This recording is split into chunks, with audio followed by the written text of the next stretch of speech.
quand les problèmes viennent, ces problèmes viennent vers les plus démunis. Les personnes pauvres, les personnes qui n'ont rien, les personnes qui n'ont aucune importance. Mais aujourd'hui, Dieu a montré qu'il a tout dans sa main. Amen. Dieu a montré que c'est lui qui gère le monde. Alléluia. L'Éternel est mon berger. Je ne craindrai rien. Amen. Dieu est en train de montrer que c'est lui qui a fait la terre. C'est lui qui connaît les 4 coins de la terre. C'est lui qui connaît là où il a placé A. C'est lui qui connaît là où il a placé B. Les 4 points cardinaux, Dieu sait le connaît là où il a placé ça. Amen. Ça veut dire que s'il y a un problème dans ce monde ici, nous devons tous regarder à celui qui a créé ce monde-là. C'est comme ta poche. Quand tu marches, tu as ta poche. Personne ne peut mettre la main dans ta poche. Si quelqu'un met dans la poche, tu vas sentir qu'il a mis de la main.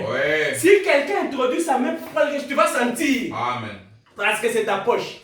Ce monde ici appartient à quelqu'un. Et cet homme-là, c'est Jésus-Christ. C'est lui vers qui je vous demande de croire. Vous devez croire en Jésus-Christ aujourd'hui. Celui qui croit au Seigneur et Sauveur Jésus-Christ sera sauvé. Lui et toute sa maison. Donc, on vous dit de croire au Seigneur et Sauveur Jésus-Christ et vous serez sauvés, vous et sa maison, votre maison. Maintenant, Jésus-Christ marche. Jésus-Christ a fractionné depuis qu'il est venu sur la terre. Il a dit, je rentre et je fractionne le monde. Il a pris le temps des nations, il a placé ça réparti en 7 âges. L'âge de l'Éphèse, l'âge de Pergame, l'âge de Smyrne, jusqu'en marchant comme ça, jusqu'à atteindre l'âge de la Odyssée. Et dans chaque période, dans chaque âge, Jésus-Christ a envoyé des messagers prophètes. Il a envoyé au temps de la vie un messager prophète, au temps de la fin un messager prophète, et au milieu il a envoyé des réformateurs. Et tout celui qui devait rester dans la volonté parfaite de Dieu, c'est celui qui était dans la volonté de cet homme-là que Dieu a envoyé. Et croire en cet homme que Dieu a envoyé au temps de la fin, c'est croire en Dieu lui-même. C'est comme aujourd'hui, si j'ai des enfants et que j'envoie un enfant au marché, l'enfant ne travaille pas. L'argent que l'enfant a, c'est papa qui lui a envoyé. C'est papa qui lui a donné l'argent. Cet enfant marche avec tout mon pouvoir. Je peux être là, on dit, écoutez, je suis occupé sur le travail, mais il faut que quelqu'un aille au deuil. Si je t'envoie au deuil, je dis, bon, ok, fiston, va au deuil. Au deuil, là, on dirait que du ciel n'était pas venu physiquement, mais du ciel était là parce qu'il avait délégué quelqu'un. C'était son enfant qui était là. Donc, mon enfant a la capacité, le pouvoir de me représenter. Ça veut dire que si tu refuses de croire ou de recevoir l'enfant que j'ai envoyé, c'est que c'est moi que tu as refusé de recevoir. C'est la même chose pour un prophète que Dieu envoie dans une génération. Aujourd'hui, nous sommes au temps de la fin.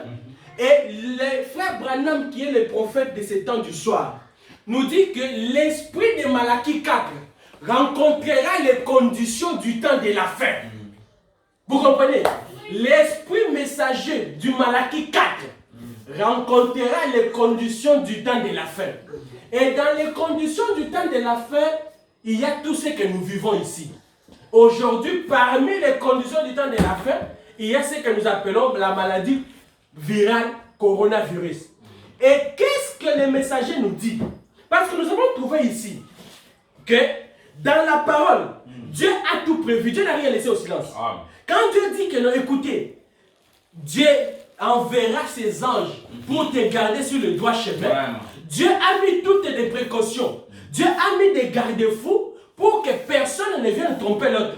C'est pourquoi nous, aujourd'hui, je vous interpelle, ne regardez plus à ces maladies-là. Vous pouvez écouter comme si vous n'avez rien écouté. Dieu demande à son enfant d'être vigilant. Lavez-vous les mains. Est-ce qu'on se lave pas les mains tous les jours? Nous lavons les mains tous les jours. Nous lavons les mains tous les jours.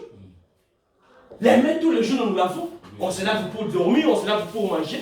Est-ce que ça, c'est quelque chose de nouveau? Oui. Nous allons continuer à nous laver les mains. Si l'OMS dit lavez-vous les mains, on va se laver les mains.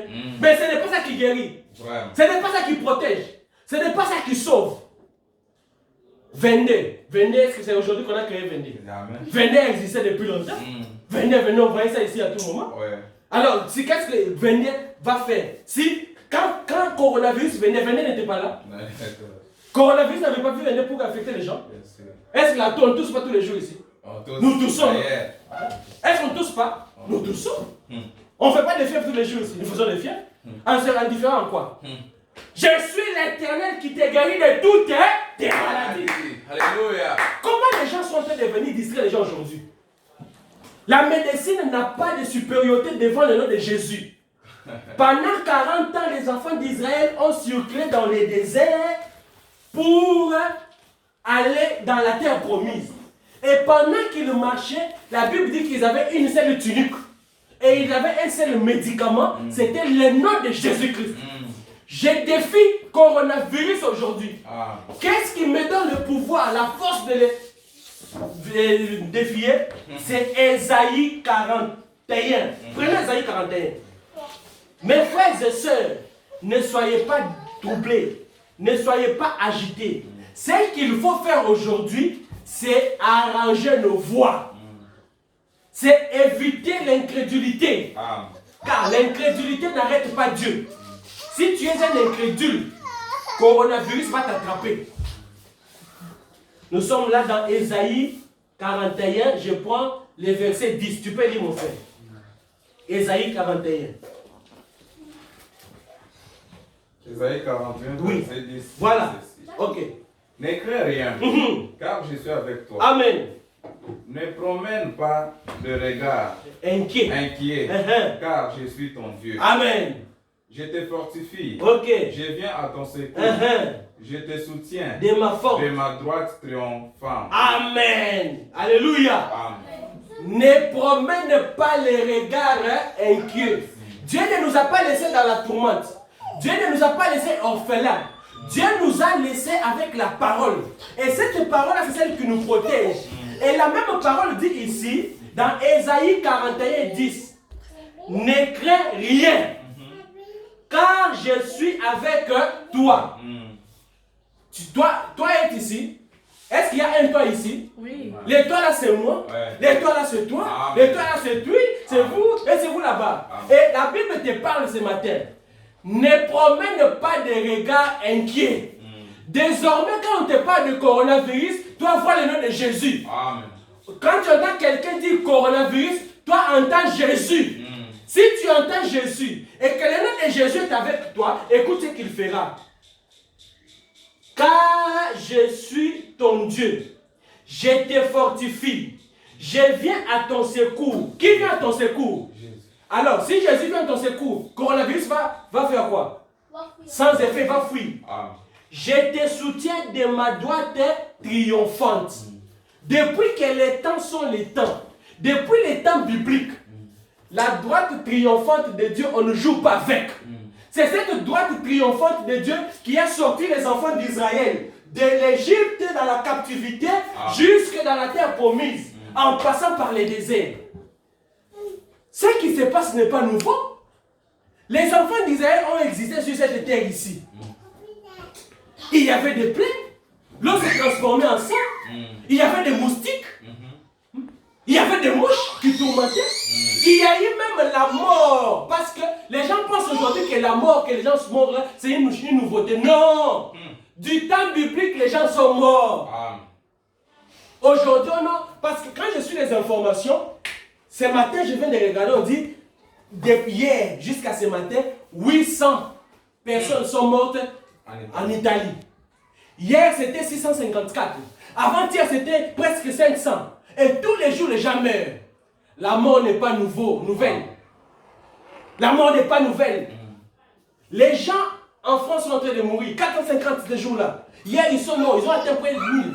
Et on nous dénonce, on dit que depuis que le coronavirus a commencé, il y a plus de 10 000 morts. Dites-moi, depuis que le coronavirus a commencé, combien de gens ont élevé le nom de Jésus? Il faut élever le nom de Jésus au lieu de voir les morts. Parce que les morts, je vais te dire, les morts existent. Vous savez, en Égypte, à Gozen, il y avait eu des premiers nés qui sont morts. Tu es aîné d'une famille, tu meurs. Tu es aîné d'une famille, tu meurs. Tu es aîné d'une famille, tu meurs. Mais il y avait les sangs qui étaient placés sur les linteaux dans une ville qu'on appelait Gozen. Si tu es dans Gozen ce matin, Gozen c'est le nom de Jésus. Le nom de Jésus est une tour forte qui protège. Jésus nous guérit de toutes nos maladies. Amen. Personne ne pourra nous se tenir devant nous. Et parce que Jésus est à Gozen, aujourd'hui Dieu nous a avertis. Il y avait Moïse qui donnait des instructions aux enfants de Dieu. Moïse avait dit aux enfants de Dieu, placez le sang sur les linteaux. Quand l'ange de la mort viendra, quand tu verras le sang, il passera par-dessus. Et aujourd'hui, nous avons reçu un Moïse. Alléluia. L'autre Moïse, c'est William Marion Branham. Amen. Et Branham est venu pour savoir de la même manière. Écoutez, Alléluia. Amen. Je me sens religieux ce matin. Quand il y avait des choses qui se passaient, Dieu parlait à Moïse et Moïse parlait au peuple. C'est ça la volonté de Dieu. Dieu, quand il est au-dessus, il parle à Moïse et Moïse parle à son peuple. Amen. Dieu ne parle jamais aux gens. Dieu ne te parlera pas aujourd'hui directement. Dieu ne te parlera pas aujourd'hui directement pour la volonté dans un âge. Pour la volonté d'un âge, Dieu parle à Moïse. Amen. Et aujourd'hui, Dieu a parlé à notre Moïse. C'est pourquoi tout celui qui était derrière Moïse était dans la victoire. Amen. Tout celui qui était derrière Moïse était sauvé. Mais tous ces gens qui étaient derrière Corée, Dathan et Abiram sont tous morts. Amen. Et écoutez ce que notre Moïse dans ce temps d'histoire nous dit. Alléluia. Amen. Je suis dans la prédication, accepter la voie à laquelle Dieu a pourvu au temps de la fin. Combien c'est merveilleux. La voie, accepter la voie à laquelle Dieu a pourvu au temps de Noé, au temps de Luther, en quel temps? De la fin. C'est une prédication. Dieu a inspiré Branham. Branham a prêché cette prédication ici. Accepter la voie à laquelle Dieu a pourvu au temps de la fin. Il a prêché ça à Phoenix, aux États-Unis, le mardi 15 janvier 1963. Je vous ai dit que depuis janvier, depuis décembre, janvier, le diable est en train de tourmenter le peuple de Dieu. Le diable est en train d'égarer les enfants de Dieu. Voilà pourquoi, en cette même période-là, Dieu a parlé à Malachie 4, William Marion Branham, dans cette prédication au paragraphe 212. Écoutez. Israël avait besoin d'une issue pour sortir de l'Égypte. Vous êtes là? Amen. Oui. Israël avait besoin d'une issue pour sortir de l'Égypte. C'est comme vous ce matin. C'est comme moi ce matin. C'est comme tu m'écoutes ce matin. Même ceux qui écouteront la prédication ici, si on va la mettre en ligne, on va la mettre en ligne. Les gens qui écouteront, toi mon frère, toi ma soeur qui m'écoutera, tu as besoin d'une issue. Tu as besoin d'une voie pour sortir de l'Égypte. Aujourd'hui, Égypte que tu veux fuir, c'est le monde avec son coronavirus. C'est pourquoi on est en train de te dire, Israël avait besoin d'une issue pour sortir de l'Égypte. Hey, ils avaient besoin. La Bible ici, madame dit, ils étaient nombreux, beaucoup. C'est comme aujourd'hui le monde. Même les dirigeants du monde. Mon frère, nous avons souffert dans ce monde. On a souffert. Chaque fois, on nous parlait toujours de Donald Trump, qui est grand, qui est puissant, qui dirige le monde. On nous parlait de George Bush. On nous parlait de Bill Clinton, les grands leaders de ce monde, les gens qui ont dirigé ce monde. Bill Clinton est en vie. Il n'est pas encore mort. George Bush, fils, est en vie. Il n'est pas encore mort. Barack Obama est en vie. Donald Trump est en vie et il dirige même les pays, États-Unis. Il dirige le monde. Malgré ça, il est puissant. Mais aujourd'hui, Dieu l'a abaissé pour lui montrer qu'il se déclare qu'il est puissant. Il n'a pas la toute suffisance. Au-dessus de lui, au-dessus des États-Unis, il y a Dieu. Jésus-Christ est au-dessus des États-Unis. Ils ont manqué aujourd'hui la solution. J'ai souffert quand j'ai toujours entendu parler de le président de la Russie, Vladimir Poutine. Un grand homme, un dictateur. En Afrique, ici, nous avons un homme comme Paul Kagame qui terrorise les gens. Mais je veux voir ces gens-là venir terroriser le coronavirus. Vraiment. Je veux voir ces puissances-là venir. Et ce qui est pire, ce qui est regrettable, pour montrer que Jésus demeure Jésus, Dieu demeure Dieu, même l'ère scientifique, Alléluia. même l'ère médecin, jusqu'au jour où ils sont en train de tâtonner. Je vous dis ce matin, les médicaments pour traiter le coronavirus, c'est le nom de Jésus. Amen. Je ne tâtonne pas, Amen. mais elles sont en train de tâtonner. Les uns disent, oh non, la chloroquine. Les autres disent, oh non, lavez-vous les mains. Les autres disent, prenez des solutions hydroalcooliques. Nous avons un seul médicament. C'est le médicament qui a fait des preuves dans les déserts. Amen. Le médicament qui a fait des preuves dans Gozen. Amen. Le médicament qui a fait ses preuves jusqu'aujourd'hui, c'est le nom de Jésus. Chloroquine, solution hydroalcoolique, c'est bien. Nous nous en débarrassons, nous voulons Jésus-Christ. C'est Jésus-Christ qui nous guérit. Amen. Écoutez, ils avaient besoin d'une issue, d'une force militaire. Aujourd'hui, il y a les militaires qui sont dans les rues, qui empêchent les gens. Ne sortez pas. Restez dans vos maisons.